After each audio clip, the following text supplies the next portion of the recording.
महाराष्ट्र नवनिर्माण सेनेचे अध्यक्ष आदरणीय राजसाहेब ठाकरे यांना मानाचा मुद्रा करून मंचावर उपस्थित रोजगार स्वयंरोजगारचे अध्यक्ष बसा खेत्रे साहेब, पक्षाचे सचिव प्रमोदजी पाटील दाभोलकरजी, वर्सोवा विधानसभेचे अध्यक्ष संदेश देसाई, जोगेश्वरी विधानसभेचे अध्यक्ष प्रमोदजी मस्कर, महिला वर्सोवा विधानसभेचे महिला विभाग अध्यक्ष वैष्णवी घाग, वर्सोवा विधानसभेचे सर्व पदाधिकारी, इतर सेलचे पदाधिकारी, बेसिकचे पदाधिकारी,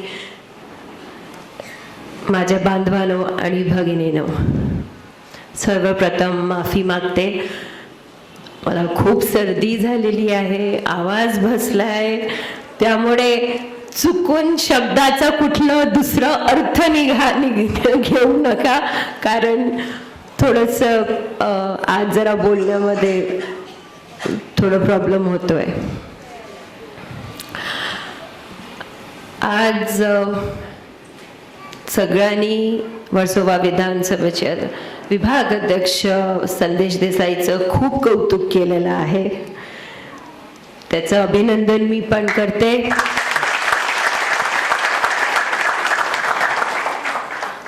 अतिशय मोठा आणि अप्रतिम मेळावा, जे अपेक्षित नव्हतं तसं मेळावा आज वर्सोवा विधानसभेने घेतलेला आहे. पण शेवटी मी महिला आहे, त्यामुळे विशेष कौतुक वैष्णवी घाग ताईंचं पण करणार की इतक्या मोठ्या प्रमाणात आज महिला इथे दिसल्या आहेत. अभिनंदन आणि सर्व महिलांचे आभार मानते की ही आता मला वाटतं 9 साडेनऊ वाजलेत तरी इतक्या मोठ्या प्रमाणात महिला थांबल्या आहेत. धन्यवाद.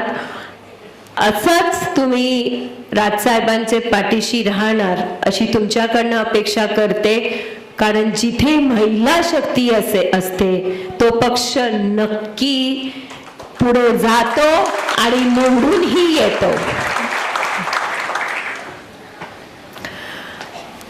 निवडणुकीच्या समोर जाताना आपल्याला काय काय केलं पाहिजे तसं मार्गदर्शन सगळ्यांनी तुम्हाला उत्तम रीतीने केलेलं आहे, पण थोडंसं आपल्याला बाहेर काय चाललंय त्याच्यावरती लक्ष ठेवणं गरजेचं आहे.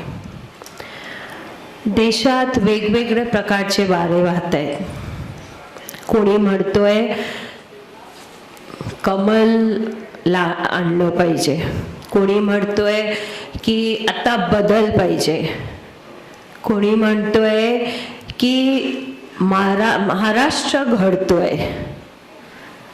सर्वसामान्यांचं काय हे प्रश्न समजा आपण विचारलं तर सगळे काय म्हणतात, त्यांचं काय बातों से बहलाओ,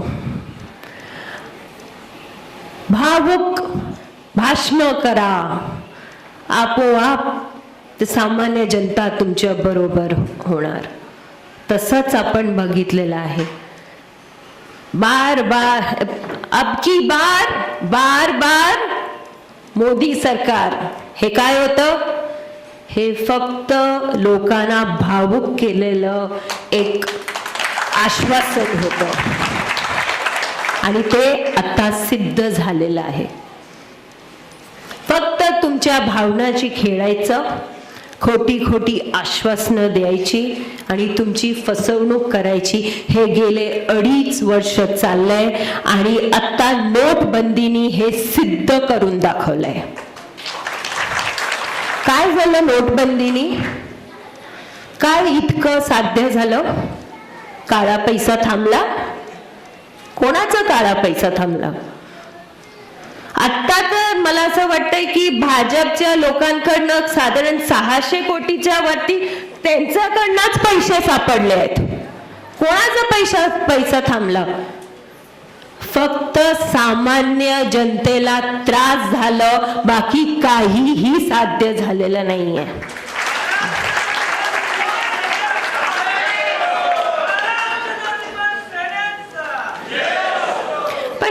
याच्यामध्ये काय हो, देशासाठी तुम्ही तेवढा त्रास तरी सहन करू शकतात ना. परत तुम्हाला भावुक केलं देशाच्या नावावर. हो, देशामध्ये बदल घडवायचा असेल, बदल आणायचं असेल तर मग तेवढं तरी तुम्ही लाईनीत थांबू शकता. 50 दिवस द्या फक्त आम्हाला. देशासाठी तुम्ही 50 दिवस देऊ शकतात ना.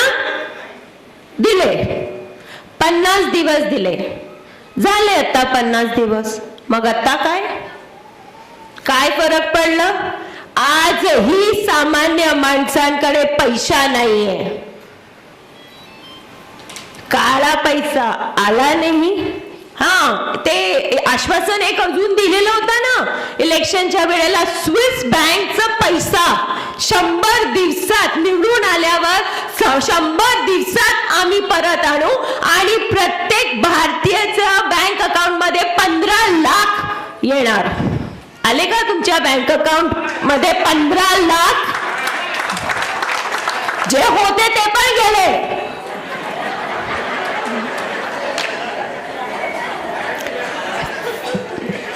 ह्याच्यामध्ये हे आज आपल्याला जे त्रास होतो आहे ते आपण आज थोडस अजून आपल्याला त्याचं कळलेलं नाहीये इम्पॅक्ट. कारण 50 दिवस आत्ताच झालेले आहे. हे पुढे 6 महिने 1 वर्षाचा त्रास आहे जे आपल्याला सगळ्यांना सहन करायचंय. आणि विशेष तर महिला तुम्हाला मी सांगते की आपला त्रास सर्वात जास्त आहे. ह्या सगळ्या नोटबंदीमध्ये सर्वात जास्त पैसा कोणाकडे सापडला? जे काळा पैसा म्हणतात ते महिलांकडे. तो काळा पैसा आहे कारण आपण दररोज थोडं बाजूला ठेवतो ना. आपण आपल्या पिठाच्या डब्यामध्ये ठेवतो, साखरेच्या डब्यामध्ये ठेवतो. मग आता नोटबंदीमुळे तो सगळा काळा पैसा निघाला. त्रास झाला महिलांना.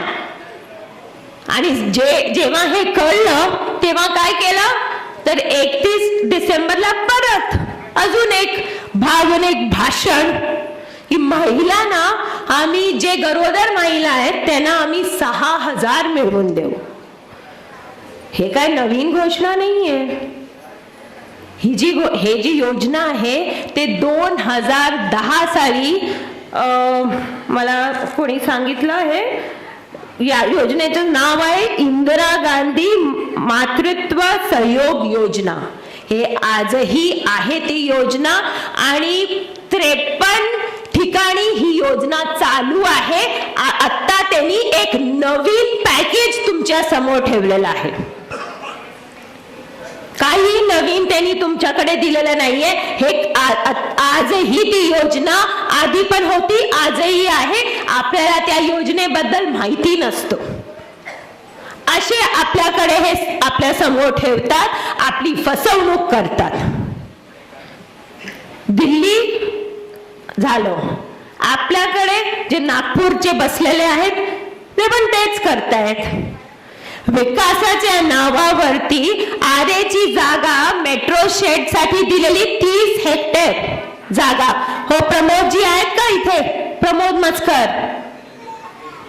30 हेक्टर जागा दिली विकासाच्या नावावर. ती जागा म्हणजे तुम्ही आता त्या विकासाच्या नावावर तुम्ही ते सगळी झाडं कापा आणि परत मुंबईला बघा किती विकास होतो मुंबईचा. झाड कापून जी जागा वन खात्याची होती ती घेऊन तुम्ही आमचा विकास करतायत. नागपूर परवडणं आलेले आणि तुम्ही आम्हाला शिकवणार की मुंबईचा विकास कसं करायचं.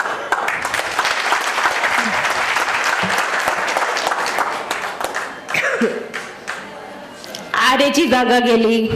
मग आता दुसरं जे राजकारण सुरू केलं ते स्मारकांचं.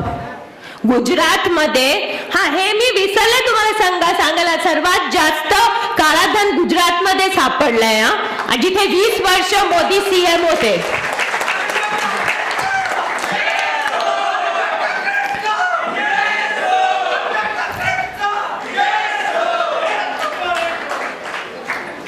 स्मारकांचं राजकारण, म्हणजे आता गुजरातमध्ये वल्लभभाई पटेल त्यांचं स्मारक बांधणार आहे आणि आपल्याकडे शिव स्मारक बांधणार आहे.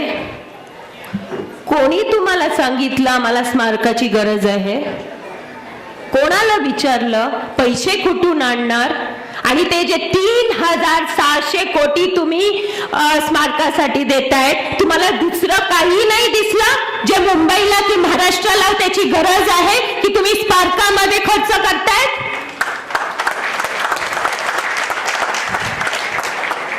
आदरणीय राजसाहेबांनी या स्मारकाचा विरोध केलेला आहे आणि ते पैसे कुठे खर्च केले पाहिजे हेही त्यांनी सांगितलेलं आहे. ह्याला म्हणतो आपण खरं विकास. आणि खरं विकास समजा तुम्हाला बघायचा असेल तर तो विकास झालेला आहे नाशिकमध्ये. कारण नाशिक महानगरपालिका राजसाहेबांच्या हातामध्ये दिली होती आणि जो विकास झालेला आहे त्यानंतर कुठल्याही नागरिकावरती 1 रुपयाचा कर लागू झालेला नाहीये, तरी मोठा विकास झालेला आहे. मला वाटतं प्रमोदजी तुम्ही नाशिक बघताय, तिथे महानगरपालिकेचे लोन पण फेडलंय ना आपण.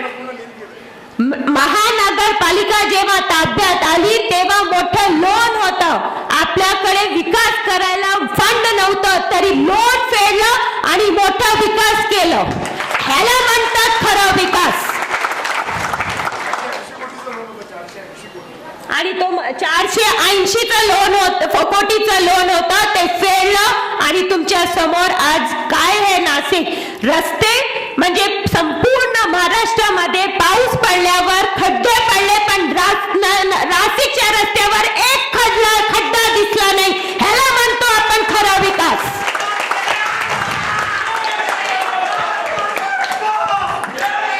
बोटॅनिकल गार्डन आशियामधलं पहिलं असं गार्डन झालेलं आहे जो नाशिक मध्ये झालं आहे. बाळासाहेबांचं जे स्मारकचं उद्घाटन झालेलं आहे. असे किती प्रोजेक्ट राजसाहेबांनी तिथे केले आहेत. मोठे मोठे लोकांना एकत्र केलेलं आहे आणि फंड वापरला आहे. आणि तीच लोक जे समजा टाटा आहेत की अंबानी आहेत तेच त्या स्मारकाचं किंवा त्या विकासाचं मेंटेनन्स पण करणार आहे. करायचं असेल तर भरपूर करायची आपल्याकडे संधी आहे, पण ती संधी तुम्हाला सगळ्यांना राजसाहेबांना द्यावी लागेल. आता नाशिक केलं, आता मुंबई आपल्या हातामध्ये घेण्याची गरज आहे. कारण इतर पक्ष फक्त राजकारण करतात, पण खरं राजा म्हणजे आपले राजसाहेब ठाकरे. जनतेचा राजा म्हणजे राजसाहेब ठाकरे. इतके वर्ष तुम्ही त्यांच्यावरती विश्वास दाखवला. आता फक्त एकच करा, बाकी निवडणुकीमध्ये आपल्याला काय करायचंय सगळं तुमच्या समोर येईल. पण आपण एकच गोष्टीमध्ये कमी पडतो, ते आहे की आपण आपलं स्वतःचा प्रचार नाही करत. आपण फक्त आपसात सोशल मीडिया हे सगळं मेसेजिंग करतो, पण लोकांपर्यंत आपल्या राजसाहेबांचं काम पोचत नाही. आता ही जबाबदारी तुमची आहे की आपण जास्त प्रचार कसं आपल्या पक्षाचं करू शकतो ते आपल्याला करून दाखवायचंय. आणि मला खात्री आहे की 2017 हे महाराष्ट्र नवनिर्माण सेना आणि राजसाहेबांचं आहे, दुसरं कोणी जवळपास पण येणार नाही. धन्यवाद. जय हिंद, जय महाराष्ट्र.